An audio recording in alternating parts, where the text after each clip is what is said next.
Bonjour à tous et déjà bonne année. On est le 2 janvier. 2 janvier, donc ça y est, la nouvelle année est là. J'espère que vous avez passé une bonne année 2024 et que le nouvel an était bien. Moi, j'étais toujours avec mon chéri, donc c'était sympa. Je me suis couchée tôt, j'ai très mal dormi à cause des feux d'artifice. Mais bon, c'est la vie et j'espère que 2025 sera une excellente année pour vous, épanouissante, avec une bonne santé. Je pense que c'est déjà le principal, épanouissante avec une bonne santé. Enfin, en tout cas, c'est ce que je me souhaite. Je reviens avec vous dans cette vidéo pour vous faire un tag qui est le End of Year 2024 tag. Donc en gros, la fin d'année 2024. Focus sur les livres, évidemment. J'ai enlevé toutes les questions qui pouvaient parler de séries, etc. parce que j'en regarde assez peu finalement. J'ai les questions qui sont là et je vous mettrai sûrement les livres là parce que je pense qu'à force de me regarder, peut-être que vous avez compris, mais je lis énormément sur Kobo. Donc je vais éviter de montrer les couvertures sur le Kobo à chaque fois, je mettrai là. Je ne pense pas faire les résumés pour tous les livres, sinon ce sera un peu long. Commençons. Première question. Un livre dont vous aimeriez pouvoir l'oublier pour le relire pour la première fois. Ça a été très dur, parce que l'idée c'était de prendre un livre que j'ai lu cette année, je pense, parce que sinon la première chose que j'ai pensé c'est Harry Potter. Mais là je me suis concentrée sur un livre que j'ai lu cette année, et j'ai pris La Psy de Freida McFadden, parce que le twist final était tellement ahurissant, je suis tombée de ma chaise, en fait je suis là, quoi que si je pouvais revivre ça, ce serait cool. Donc voilà. La deuxième question, c'est nouveau personnage préféré. Question très difficile pour moi, encore. Parce que j'ai pas vraiment de personnage préféré. J'ai pas de book boyfriend ou ce genre de truc. Je m'attache très peu aux personnages. Mais bon, j'ai essayé de jouer le jeu. J'ai pris Ewan de The 7-Year Sleep de Ashley Poston. Pourquoi? Parce que c'est un homme qui a l'air bien dans ses baskets, qui est pas plein de red flags ambulants. Et quand je lisais le livre, je me disais, ce mec-là, ça me dérangerait pas d'être ami ou plus avec lui. D'ailleurs, si vous n'avez pas lu The 7-Year Sleep, je vous le conseille beaucoup. C'est une romance, mais pas que. Une romance un peu fantastique. Le livre le plus surprenant. Donc j'ai choisi, pour une fois j'ai un livre papier, Une journée avec Spencer Brooks de R.J.H. Lascaux.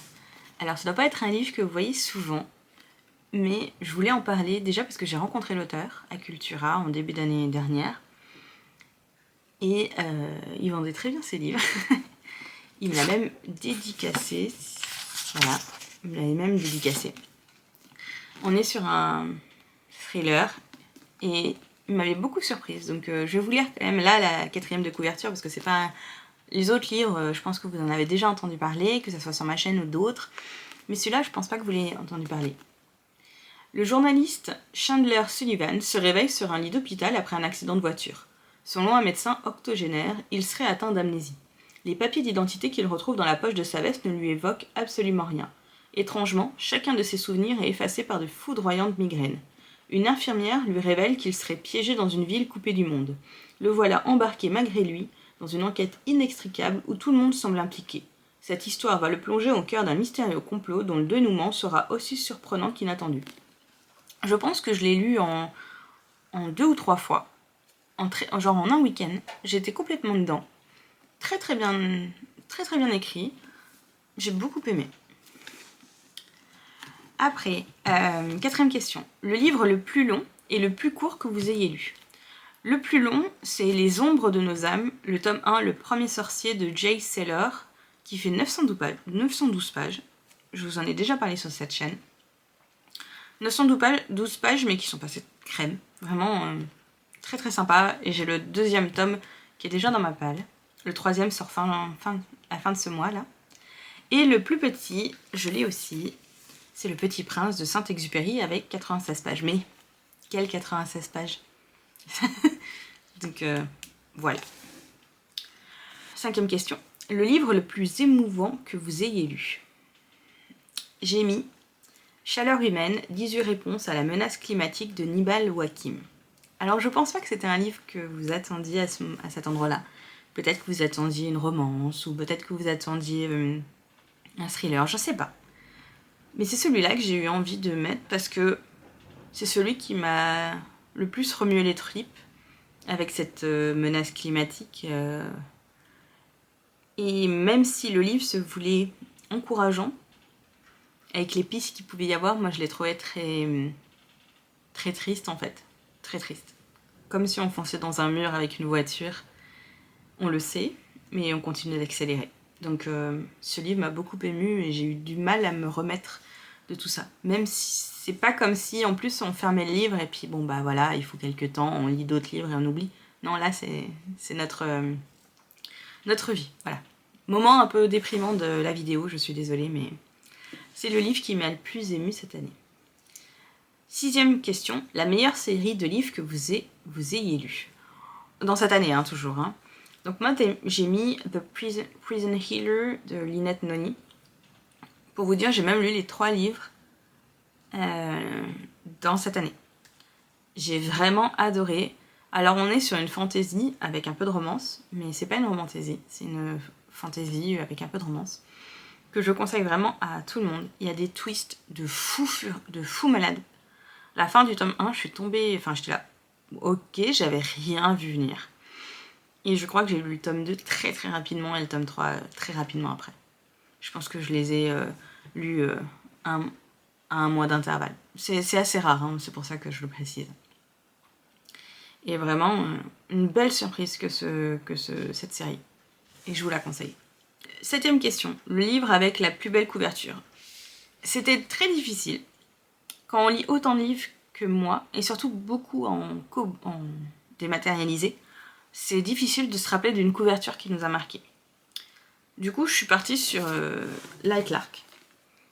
Parce que j'aime beaucoup cette édition, que je trouve très belle. Je vous l'avais déjà montré dans une vidéo, mais pour ceux qui... Bon, par contre, en termes de jaspage, c'est assez simple. Mais l'édition était tellement belle, avec des imprints à la fin, etc., que j'étais obligée de mettre celle-ci, en fait. Et Light Lark, j'ai lu le tome 1 lors de mon week-end à 1000, où il y a une vidéo encore. Et j'ai vraiment aimé, beaucoup aimé. Et le tome 2, je sais pas, si il est sorti en français. Et je pense que je vais le lire bientôt aussi. 8e question, le livre avec les meilleures citations.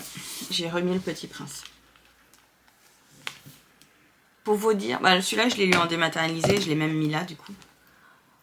Et je crois que j'ai surligné une 50aine de passages sur 96 pages. Ça peut vous donner un ordre d'idée. Je vais vous en dire quelques-unes parce que je les ai là. Droit devant soi, on ne peut pas aller bien loin. Mais personne ne l'avait cru à cause de son costume. Les grandes personnes sont comme ça. Mon ami ne donnait jamais d'explication. Il me croyait peut-être semblable à lui. Il est quelquefois sans inconvénient de remettre à plus tard son travail. Voilà, c'est que des citations comme ça et je suis complètement fan. C'est aussi un livre qu'il faut lire plusieurs fois dans sa vie, je pense. 9e question.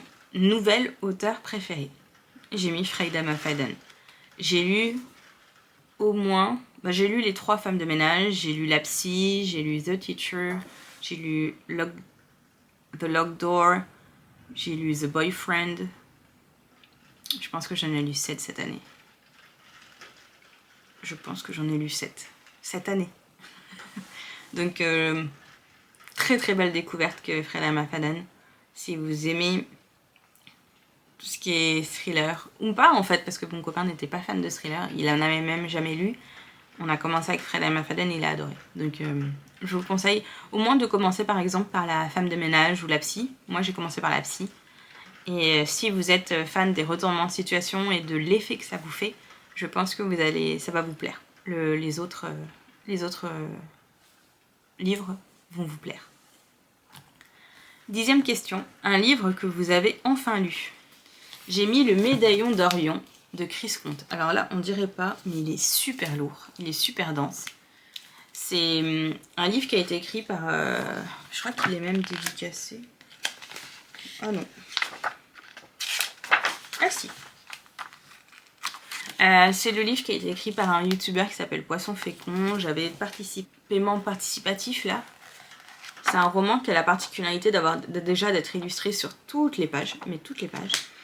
Et à peu près chaque chapitre a un code avec un chiffre pour lire avec une musique en fait. Donc en fait on suit le livre avec de la musique tout du long. Alors déjà j'ai trouvé que c'était très enfantin. Alors l'histoire était sympa mais un peu trop enfantin. L'objet livre est sympa, hein. L'ambiance pouvait être sympa mais moi ça me gonflait de devoir sélectionner manuellement chaque chapitre, enfin chaque code pour pouvoir lire la suite. Donc je suis complètement passée à côté de l'ambiance. Mais ceux qui n'ont pas la flemme comme moi, après je lis beaucoup le soir et j'ai pas forcément mon téléphone avec moi, parce que si j'ai mon téléphone avec moi, je lis pas trop. Je l'ai enfin lu parce que ça faisait un moment qu'il était dans ma bibliothèque. 10e question. Les meilleures et les plus décevantes nouveautés. Cette question est bizarrement tournée, mais je l'ai traduite de l'anglais. Donc la meilleure nouveauté et la plus décevante. La meilleure nouveauté, j'ai mis La Psy de Freya McFadden, donc j'en ai parlé juste avant. C'est un livre qui est sorti cette année que j'ai emprunté à la bibliothèque. J'ai une bibliothèque au travail, donc j'ai pu l'emprunter. La plus décevante, j'ai mis Les Mystères de Tante Dimity de Nancy Atherton. Waouh, qu'est-ce que j'ai pas aimé ce livre. Le pitch avait l'air vraiment sympa. On est sur du cozy mystery un peu fantastique. Mais alors j'ai trouvé ça tellement niais. Alors déjà que le cozy mystery c'est censé être un peu nunu, enfin un peu cucu quoi. Mais c'est voulu. Alors là j'ai trouvé ça encore pire. J'ai vraiment pas apprécié. Je sais que beaucoup de gens l'ont aimé. Et vous avez le droit, aucun problème. Mais moi c'est ce qui m'a le plus déçu. 12. Le livre qui devrait faire l'objet d'une série télévisée ou d'un film. Donc là j'ai choisi Fourth Wing de Rebecca Yarros. Vraiment, belle surprise que ce tome. Enfin, ce début de saga, parce que j'ai lu Fourth Wing et Iron Flame. Belle surprise, je pense que les dragons, les combats, etc. seraient vraiment sympas en série ou en film. Mais je pense que les droits ont été rachetés, ou en tout cas ça m'étonnerait pas. 13e question. Un livre qui vous a rendu heureux. J'ai mis Le Passeur de livres de Kirsten N. Alors pareil, je pense pas que c'est un livre que vous ayez beaucoup vu, donc je vais vous lire la 4e. Chaque soir après le travail, malgré ses 70 ans, Karl se promène dans les rues pittoresques de sa ville pour porter en main propre les livres qu'ont commandés ses clients les plus fidèles. Ces lecteurs voraces, souvent farfelus et baroques, ont tous leurs secrets et leurs blessures. Ils sont devenus presque des amis, et le libraire dévoué est tout ce qui les relie au monde. Lorsqu'un coup du sort s'abat sur Karl, c'est une petite fille de 9 ans, Chacha, espiègle et effrontée, qui leur donne leur courage de plus s'ouvrir les uns aux autres et de renouer enfin avec le bonheur. Une excellente surprise que ce livre. Cette petite Chacha, elle est trop mignonne. Ce petit vieux Karl, un peu aigri comme ça. Ce duo, vraiment pépite. J'ai vraiment aimé, j'ai passé un super moment. 14e question. Meilleure adaptation de livre de l'année. Et ben j'ai mis aucune parce qu'en fait j'ai lu aucun livre qui a été adapté. Voilà, question facile. Enfin difficile parce que du coup je me suis tapé tous les livres que j'ai lus pour être sûre, mais... 15e question. Un livre populaire que vous n'avez pas aimé. Alors celui-là il a été hyper facile. Powerless de Lauren Roberts. Je l'ai même acheté comme ça. Et là, c'est ce que j'ai lu. Et je l'ai DNF. Là, je l'ai abandonné à la page 176. Déjà, j'ai lu 176 pages de ce truc-là. Mais quelle purge! Quelle purge! Oh, qu'est-ce que c'est nul! Vraiment, quoi! Et le livre, 25,90 €. Alors, je le garde parce qu'il était cher et qu'il est beau. Mais alors, j'ai trouvé ça niais. Oh là là, mon Dieu! Je comprends qu'il y ait des gens qui l'aiment, complètement, mais moi, ça l'a pas fait. Je pense qu'après avoir lu des livres peut-être plus poussé, je sais pas. Ou alors j'étais pas dans la vibe parce qu'il y a des gens qui ont vraiment adoré, donc peut-être que je réessayais parce que je réessayerai plus tard. Mais là j'ai pas apprécié du tout. Bon bah on reprend parce qu'en fait j'avais plus de batterie. Donc là on est l'après-midi et je reprends. Donc j'étais à la question 16. Nouvelle série que vous avez hâte de terminer. Donc là j'ai choisi La guerre des cœurs éclairés de Carissa Broadbent. J'avais lu Les braises de la guerre, le tome 1, il y a en septembre ou en octobre. C'est vraiment un tome que j'ai adoré, que j'ai conseillé à mon chéri qui l'a lu et qui a beaucoup aimé aussi. Le tome 2 est sorti il y a peu et je l'ai déjà, donc je vais le lire aussi bientôt parce que j'avais vraiment beaucoup aimé. Et question 17 après, j'ai noté nouveau livre réconfortant qui deviendra une relecture annuelle. Donc j'ai mis ça. 101 Essays That Will Change the Way You Think par Brianna West. Donc c'est paru en français, ça doit être 100 essais qui vont changer la façon dont vous pensez, quelque chose comme ça. Ce sont 100 façons de penser avec à chaque fois 8 ou plus façons de changer la... Mais je sais pas quoi dire de plus que ça. Je ne l'ai jamais fini parce que j'ai tendance à essayer de vouloir intégrer ce que j'ai lu avant de continuer. Je pense que c'est un livre à lire régulièrement pour ne pas oublier ce qu'on lit. Parce que c'est vraiment sympa. Par exemple, un chapitre que j'ai lu ce matin, c'était la psychologie des routines journalières. Pas forcément la routine du matin, mais des routines en général. Pourquoi c'est important. Le chapitre d'avant, c'était les comportements subconscients qui font que tu as la vie que tu veux. Voilà, bah celui-là je vous le conseille énormément. Et puis ça peut se lire comme ça au fil de l'eau, petit à petit. Question 18. Un livre que vous recommandez. Alors j'ai mis un livre audio qui s'appelle Albert Einstein, l'homme le plus surveillé d'Amérique, de Jean-Marie Dupré. Un livre audio qui est sur Audible et qui est très bien fait parce que c'est un livre audio où il y a beaucoup de narrateurs. Ce qui fait qu'on est vraiment immergé dans le roman. Ça a parlé d'Albert Einstein, de sa vie, que ce soit au niveau scientifique mais aussi au niveau politique. Super intéressant, super prenant. On est bien immergé dedans et j'avais beaucoup aimé. Question 19, votre objectif de lecture. Donc en 2024, je m'étais mis comme objectif de lire 100 livres. J'en ai lu 134. Sachant que je ne compte que romans, le développement personnel, etc. aussi. Je ne compte pas tout ce qui est manga, manhwa, enfin je compte pas tout ce qui est graphique. Graphique, j'en rajoute, je pense que j'en rajoute 15-20 en plus, mais je ne compte que les livres, je sais pas comment expliquer, mais pas les graphiques. Donc c'est un très bon résultat. Et pour 2025, je me suis remis 100 livres. Question 20, tous vos livres 5 étoiles de l'année. Alors, j'en ai mis plusieurs, j'en ai mis 6. Le premier, c'est Yellowface de R.F. Kuang. C'est celle qui a aussi écrit Babel ou La guerre du pavot. J'étais complètement dans l'histoire, donc je le recommande aussi. Le deuxième que j'ai mis, c'est Le silence et la colère de Pierre Lemaître, qui est de sa série Les années glorieuses. Donc ça, c'est le deuxième tome. Hein. C'est une saga familiale fantastique. C'est entre les deux guerres, l'entre-deux-guerres. Et j'ai hâte que le troisième tome sorte pour pouvoir continuer la saga familiale. Le troisième tome, c'est La rose de minuit de Lucinda Riley. Donc Lucinda Riley, c'est une autrice que j'aime énormément. J'étais tellement triste d'apprendre sa mort. Mais les éditeurs arrivent à trouver d'autres romans, à nous traduire et à nous mettre sous la dent. La rose de minuit, c'était un gros bébé. Je pense qu'il faisait au moins 800 pages. Et j'étais complètement à fond. On est entre Londres et l'Inde. Et je l'avais même recommandé à ma mère qui avait beaucoup aimé aussi. J'ai mis aussi Les braises de la guerre de Carissa Broadbent. Donc c'est le tome 1 de La guerre des cœurs égarés. La nouvelle série que j'ai hâte de terminer. Donc je vous ai parlé juste avant. J'ai mis aussi Le roi berger, le tome 1 de Rachel Gillig. Alors, le tome 1 est un coup de cœur. Là je suis en train de lire le tome 2. J'ai plus de mal. Donc on verra si la saga est une saga coup de cœur, mais parce qu'il n'y a que 2 tomes, mais pour le moment, pas vraiment, mais le premier tome était vraiment très surprenant. Je mettrai aussi La Psy, pardon, et La Femme de ménage de Freida McFadden, parce que ce sont des romans qui m'ont complètement chamboulée, avec des twists de fou, et que je recommande à 100%.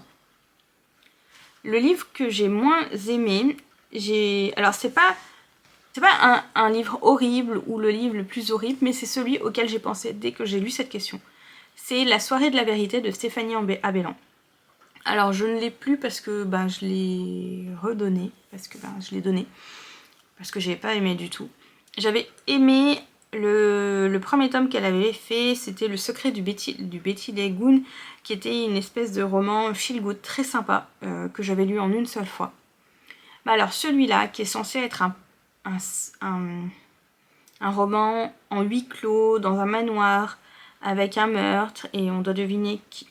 C'était super mal écrit. Vraiment, il est tellement bien noté, je pense que Stéphanie Abellan a une grande communauté qui la soutient. Et je me suis fait peut-être aveugler par ses avis.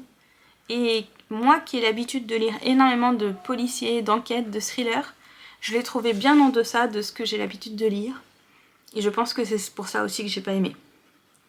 Je pense que si vous êtes néophyte, c'est un livre qui pourrait vous plaire. Mais moi, j'ai pas aimé, j'ai trouvé ça trop surfait. Après, je l'ai lu très vite aussi. Je l'ai lu en une journée. C'est très court, hein, ça doit faire moins de 200 pages. Mais du coup, j'ai été hyper déçue parce que il est tellement bien noté que je suis tombée de haut. Voilà pour ces 21 questions. J'espère que ça vous a plu. Et je vous dis à bientôt.